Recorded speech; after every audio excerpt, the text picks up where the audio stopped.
दोस्तों, आप सबका मेरे YouTube चैनल पर हार्दिक स्वागत है। हमारे YouTube चैनल पे आप नए हैं तो चैनल को सब्सक्राइब अवश्य करें। अब आपसे मेरी जो प्रार्थना है वो है मार्गदर्शन अकादमी ASM न्यूज़। और कल हमने एक नया YouTube चैनल बनाया, वो है सुरभि न्यूज़। तो सुरभि न्यूज़ को भी सब्सक्राइब कीजिए, अपना इसी प्रकार से स्नेह बनाए रखिए। सुरभि न्यूज़ जो YouTube चैनल बना है तो उस पर भी हमने अपनी DP लगाई हुई है प्रोफाइल पे। तो आप सभी लोगों से मेरी अपील है कि आप लोग उस चैनल को भी सब्सक्राइब कीजिए।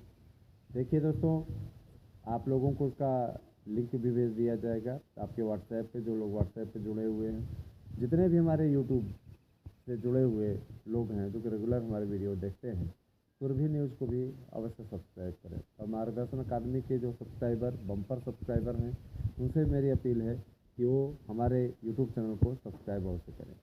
मित्रों, दीपावली बीत गई और दीपावली बीतने के पश्चात आप लोग आज परिवा है तो परिवा के दिन जानते ही हैं कि महर्षि पाणिनि को शेर ने मार डाला था, जो कि व्याकरण के रचनाकार हैं। तो हमारा चैनल उन्हें श्रद्धांजलि अर्पित करता है। व्याकरण को एक नई दिशा देने का उन्होंने आदरणीय कार्य किया और महात्मा थे, संत थे वो। और जिस तरीके से उन्होंने संस्कृत व्याकरण की रचना करके व्याकरण विद्या का आविष्कार किया, वह आदरणीय है, हम सबके लिए आदरणीय है। तो संस्कृत जगत के इस महान पुरोधा को सत प्रणाम हमारा यूट्यूब चैनल करता है, ASM न्यूज़, मार्गदर्शन अकादमी और सुरभि न्यूज़। निश्चित रूप से दोस्तों, आप लोगों को मैं बताना चाहता हूँ कि आज के दिन मुझे इस बात की खुशी है, मैं ज़रूर बताना चाहूँगा, इस बात की खुशी है आपके जो भविष्य को लेकर के जो रिपोर्ट आ रही है उसके आधार पर मैं ये खुशी व्यक्त कर रहा हूँ कि आप लोगों को प्राइमरी में एंट्री कराने के लिए केंद्र सरकार ने कमर कस ली है। केंद्र सरकार ने एक विशेष रणनीति के अंतर्गत कोर्ट में अपना हलफनामा देने का डिसीजन लिया है। केंद्र सरकार का यह कहना है कि 5 साल तक ये वैध रहे तो अभी वैध कैसे हो गए।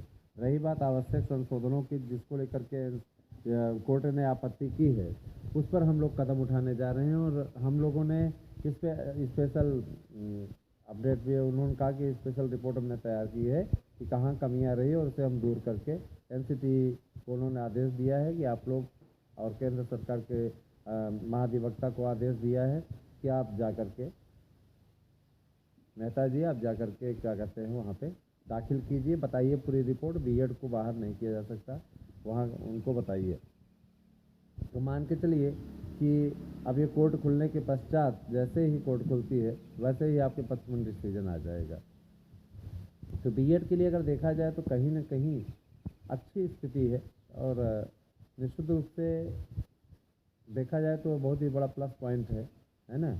और देखा जाए तो एक चीज़ और कि B.Ed की एंट्री को लेकर के अब किसी प्रकार का संदेह नहीं रह गया है। संदेहास्पद स्थिति जो रहती नहीं, संदेहास्पद स्थिति, तो संदेहास्पद स्थिति समाप्त होती दिख रही है। और ये काफ़ी विश्वसनीय बात है, बहुत ही प्रशंसा योग्य बात है। मैं आपसे अपील करूँगा कि आप ज़्यादा से ज़्यादा संख्या में चैनल को सब्सक्राइब कीजिए। जितने लोगों ने सब्सक्राइब अभी नहीं किया है, मैंने ये देखा कि हमारे यूट्यूब चैनल को देखने वालों की संख्या जो है लगभग 74% ऐसे लोग देख रहे हैं जिन्होंने चैनल सब्सक्राइब नहीं किया है। रिपोर्ट वो लेते हैं यहाँ से, है ना। तो आपका ये चैनल है, आप इस परिवार के मेंबर हैं, हमारे यूट्यूब चैनल परिवार के। तो आपको अपने यूट्यूब चैनल से जुड़ना चाहिए, जुड़ करके रहेंगे तो ज़्यादा अच्छा रहेगा, है ना। और हमें भी अच्छा लगेगा कि चले आपके लिए परिश्रम किया जा रहा है, तो आप कम से कम एक लाइक और एक सब्सक्राइबर तो देख ही रहे हो, है ना। तो ये भी चीज़ें हैं। और दोस्तों देखिए, एक बात मैं और बोलना चाहूँगा कि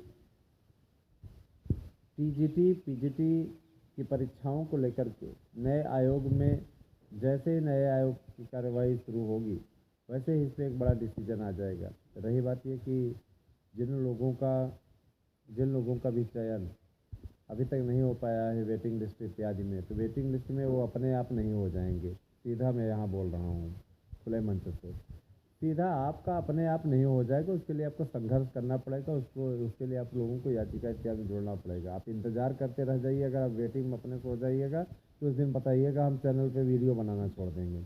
आप ऐसे नहीं हो जाओगे मेरे भाई, आपको कोर्ट के थ्रू ही जीत मिलेगी। तो उसके लिए मैं तो बार बार कह रहा हूँ, हियरिंग शुल्क इत्यादि कोई नहीं जमा कर रहा है। बहुत से ऐसे लोग हैं जो कि क्या कहते हैं, इक्का दुक्का को छोड़ करके नहीं जमा कर रहे हैं। उन सबके नाम हम लिस्टिंग करवा रहे हैं, हम सबका नाम कटवा देंगे। हमें नहीं चाहिए भैया, हम अपने जेब भरने के लिए नहीं कर रहे हैं, सीधा से सिद्धांत है। हियरिंग शुल्क नहीं जमा होगी तो उस पर तत्काल कार्रवाई है। इसलिए हियरिंग शुल्क आज तक का आपके पास में समय है, आप जमा करिए। समय बहुत कम है, जाहिर सी बात है कि कल 15 है, कल बहुत महत्वपूर्ण दिन हो जाएगा, याद रखिएगा। कोर्ट खुल जाए तो उसके बाद में फिर देखिए कुछ नहीं। और जिनको नए याचिकाओं में जुड़ना है उनका वेलकम है, उनका स्वागत है। उन्हें हम आमंत्रित कर रहे हैं कि वो याचिकाओं में जुड़ें। याचिका पढ़ रही है, उससे आप लोग जुड़िए, उस याचिका में आप लोगों के लिए काफ़ी कुछ अच्छी स्थिति होगी। ठीक है, और लड़ाई आपकी लड़ी जा रही है, निश्चित रूप से इससे जीत मिलेगी। जिन्हें यह लगता है कि जीत मिल सकती है वही लोग आएँ, हमें नहीं चाहते कि आप ज़बरदस्ती आएँ। ठीक है, हमारे यूट्यूब चैनल के द्वारा कोई फर्जी न्यूज़ नहीं दिखाई जाती। आपको जो न्यूज़ दिखाई जा रही है एकदम परफेक्ट न्यूज़ दिखाई जा रही है, गारंटी के साथ दिखाई जा रही है। ठीक है, हमारे नोट्स लेना हो तो आप 9219167752 पर व्हाट्सएप करें, निश्चित रूप से आपको आपका नोट्स मिल जाएगा। और मैं हमेशा से अपील करता रहता हूँ आपसे कि जितना जल्दी आप हमारे चैनल से जुड़ जाएंगे उतना ही आपको लाभ मिलेगा। तो एक चीज़ ये है, देखिए कोर्ट कचहरी के मैटर में ऐसे डायरेक्ट नहीं बोला जाता कि ये डिसीजन अभी आ गया वैसे आ गया। भाई वो कोर्ट का मामला है, कोर्ट ही ले आएगा। इसी तरह जरूर जान लीजिए कि सुखद स्थितियाँ हैं जिससे आप लोगों के होने के चांस हैं। इसलिए जुड़िए हमारे साथ में, आप सभी का कल्याण हो जाएगा, आप सबका भला हो जाएगा। जिन लोगों ने अभी तक नहीं जमा किया हुआ है, आनाकानी कर रहे हैं, आज जमा करेंगे कल जमा करेंगे, वो ये भी जान लें कि उसी आनाकानी का शिकार भी हो जाएंगे सीधे तौर पर। जो अपने भविष्य को लेकर कल 2-2 हज़ार का पटाखा जला दिए होंगे, 2-2 हज़ार का पटाखा जला दिए होंगे, लेकिन इन सब चीज़ों के लिए आपके पास में बहानेबाजी रहती है। महंगाई इस कदर है, आपको अच्छे तरीके से आप लोग देख ही रहे हो, महंगाई इस कदर है, वो तो आप देख ही रहे हो, उसमें कोई चीज़ छिपी नहीं है। महंगाई का ये आलम है कि आज आप मार्केट में जाते हो तो 200 की सब्ज़ी लेते हो तो पूरी आपका भरता नहीं है। इसके पीछे सबसे बड़ा रीज़न है बढ़ती जनसंख्या। उस पर भी कुछ जाहिल लोग जातिगत जनगणना करा के संख्या बल दिखा रहे हैं, है ना। समाज में वैमनस्य और गंदगी फैलाने का कार्य कर रहे हैं। एक तरफ वो समाज में जाति रहित समाज की स्थापना करना चाहते हैं, दूसरी तरफ जातिवाद को बढ़ावा दे रहे हैं। इतना दोगलापन ये कहाँ से लेके आते हैं, अपने आप में हास्यास्पद है ना, अपने आप में हास्यास्पद है। तो नौकरी इनको नहीं देना रहता ना, तो ये क्या करते हैं, सिर्फ जातिवाद का जहर घोलने का कार्य करते हैं। बहरहाल सबकी अपनी अपनी मेंटेलिटी है, उस पर मैं ज़्यादा नहीं कहूँगा, और ना ही किसी को बुरा लगना चाहिए, किसी के लिए बोला नहीं जा रहा है। ये सिर्फ ये कहा जा रहा है कि जो लोग ऐसी सोच रखते हैं, एक तरफ वो जाति रहित समाज की स्थापना करने की बात करते हैं, दूसरी तरफ इस प्रकार की घृणा फैलाते हैं, है ना। एक तरफ वो बिहार में विधानसभा में बड़ी सभा में माताओं बहनों को गाली देते हैं, दूसरी तरफ सदाचार की बात करते हैं। तो ऐसे लोगों की सोच से क्या कहा जाए उनको, ठीक है, ऐसे लोगों को जाहिल ही तो कहा जाएगा। है, सबकी अपनी अपनी मानसिकता है।